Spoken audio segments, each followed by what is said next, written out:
Hi, good morning. This is Ed Sambo again. It seems that this will now be part 3 of the episode titled Will the Prayers of the Living Help the Spirit of the Dead? On the last verse that I read on part 1 and part 2 in the book of Ecclesiastes, chapter 12, verse 7, it says, "And the dust returns to the ground it came from, and the spirit returns to God who gave it." So when a person dies and he had been living a life of righteousness,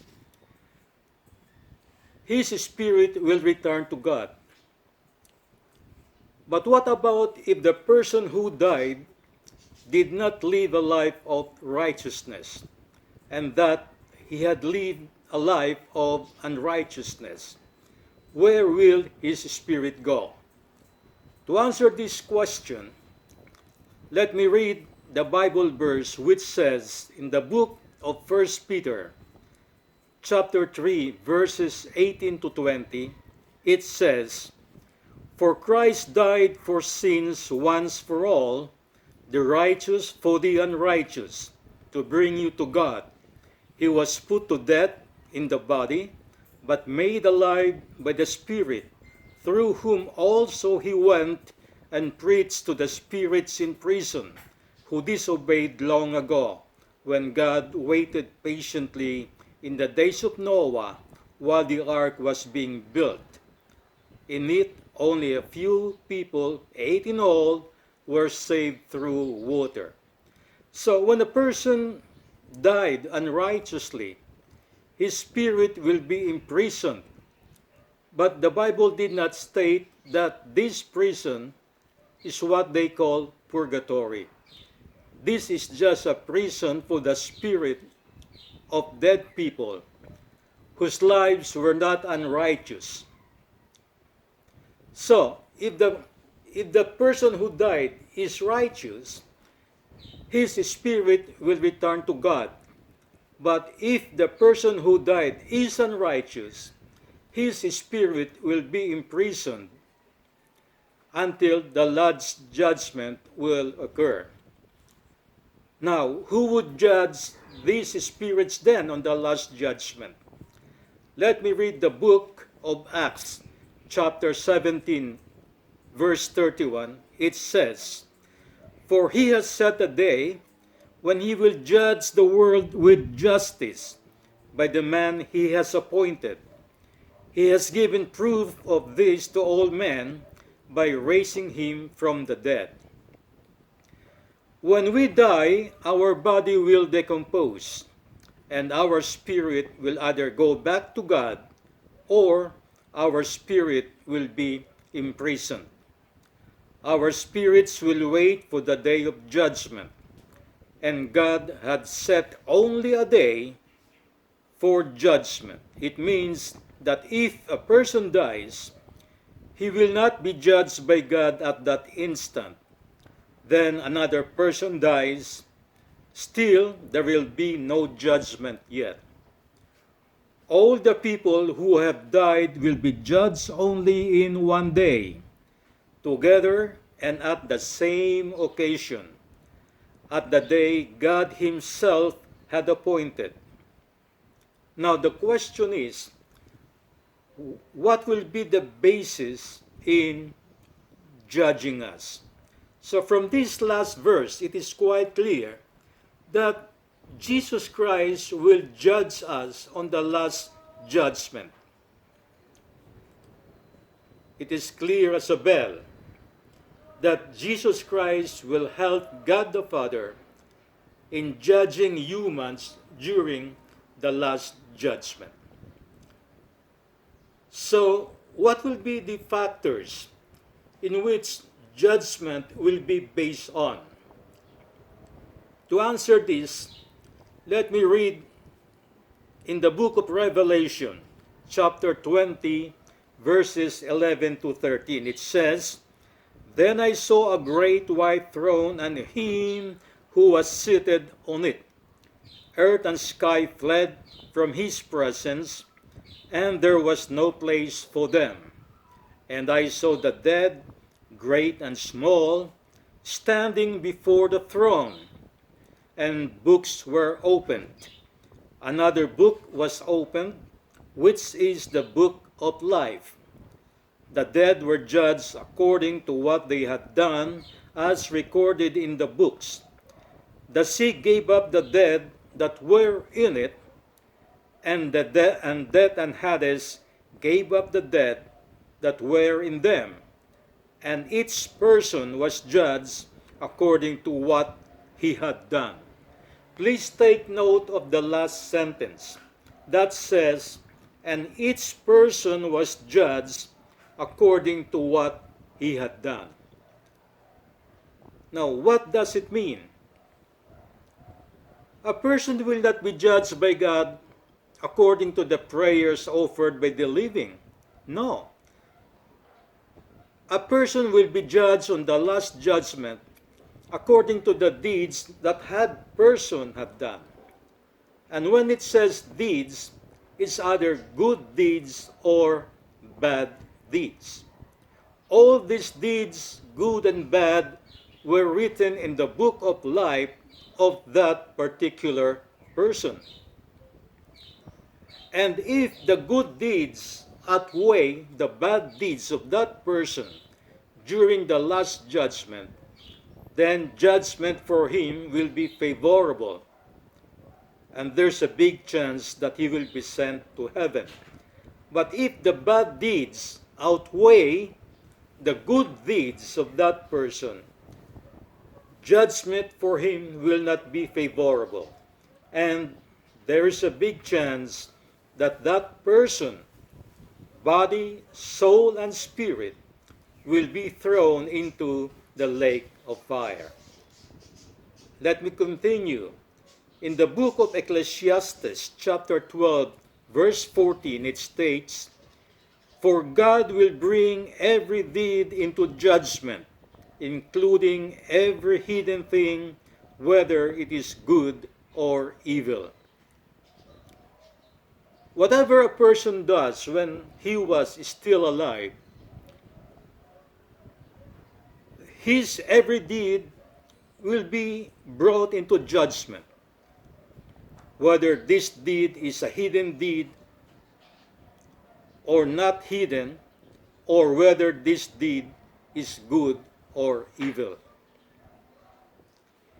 In the book of Jeremiah, chapter 17, verse 10, it says, I, the Lord, search the heart and examine the mind, to reward a person according to his conduct, according to what his deeds deserve. It still follows that a person will be judged according to his deeds, whether it is good or bad. Not according to his faith alone, as some churches would state. The Bible did not say that each person will be judged according to his faith, but the Bible said each person shall be judged according to his deeds. Although I may say that faith is a good deed. And whenever that person had faith when he was still alive, this faith of his will be recorded on his good deed side.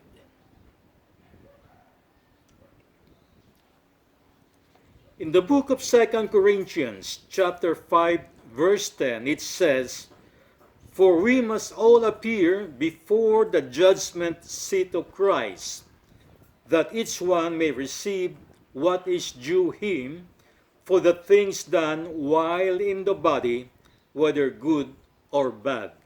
This verse is clear as a bell, that a person will be judged according to his deeds, whether it is good or bad. And these deeds were performed when that person is still alive. But when now he is dead, then it's all over for him. No prayers of the living would ever change the judgment of God, because God will judge a person not according to the prayers offered to him, but according to what he had done while he was still alive. Whether he had done good deeds or bad deeds, these will be the factors that God will judge each person on the last judgment. It is very clear that the basis of God's judgment in judging us during the last judgment will be based on what we had done while we were still alive. God will judge us according to our deeds, whether it is good or bad. If that person had been righteous when he was still alive, there is a great possibility that God's judgment will favor him. But if that person had lived an unrighteous life, then judgment for him will not be favorable. The prayers of the living for the dead will not sway God's decision, for God will judge us according to our deeds, not according to the amount of prayers the living had done for us. Praying for the dead is useless because they are already dead. The dead has no more part with the living. As if God could be bribed with the prayers of the living. No, you could never bribe God. Even though you pray day and night, every day for so many years for your dead loved ones, your prayers will not be the basis of God's judgment. No, these prayers will not help. But when you pray for a living person still, these prayers will be answered and heard by God, because the person that you were praying for is still alive.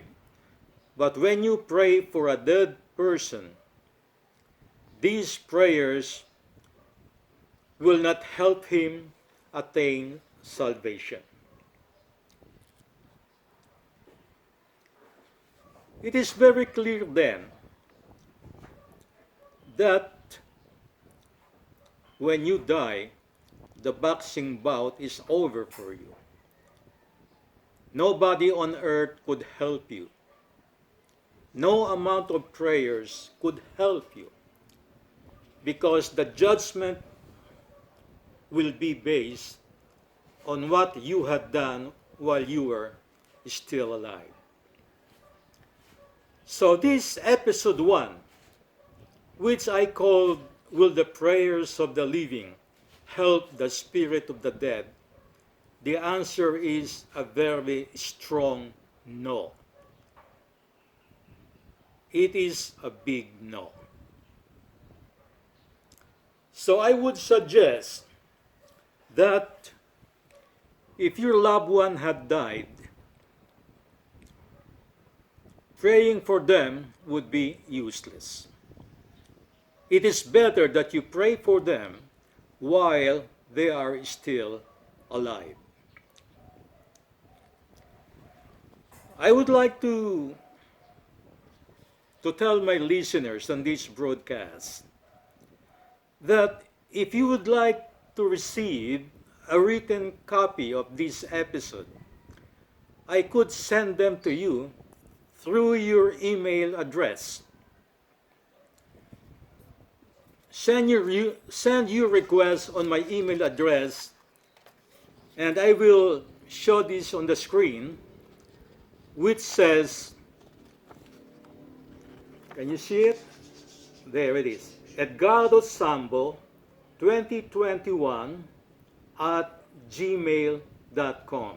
I repeat, send your request on my email address, Edgardo Sambo 2021 at gmail.com. And I will email to you a written copy of this episode. Well, just to remind you, there are no spaces on this. Edgardo Sambo has no spaces. From the first letter E to the last letter M.com, there are no spaces. Take note, please. Send your requests, and I will send you a written copy of this episode. Just like oncoming episodes, I will discuss episode number 2 after 7 days because I will be broadcasting once a week. And the next episode will be the question, are there impossible things for God? Because most people would say that for God, nothing is impossible. Now, is that really true? To answer that, please listen to episode 2 on my next broadcast.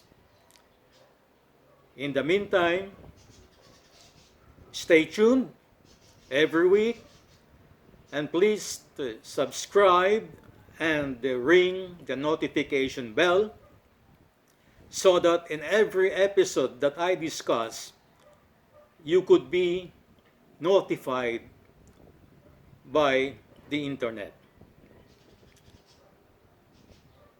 I will say bye-bye for now and see you on my next broadcast. Thank you very much.